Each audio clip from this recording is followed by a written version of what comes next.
इचलकरंजीतील कापड व्यापाऱ्याला व्यवहारातील 18,80,000 रुपये देण्यास नकार देत जीवे मारण्याची धमकी दिल्याप्रकरणी मुंबईतील दलालासह दोघांच्या विरोधात शहापूर पोलीस ठाण्यात गुन्हा दाखल झालाय।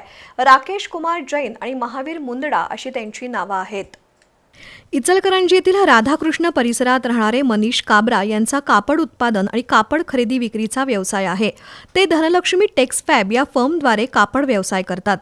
त्यांनी मुंबईतील कापड दलाल महावीर मुंदडा याच्या मध्यस्थीने बाज फॅब्रिक्सचे राकेश कुमार जैन या व्यापाऱ्याला 8 ऑगस्ट 2023 ते 7 सप्टेंबर 2023 या कालावधीत 5 वेळा एकूण 23,12,000 रुपये किमतीचं कापड पाठवलं होतं। मात्र वारंवार मागणी करूनही त्यापैकी 18,80,473 रुपये मिळाले नाहीत।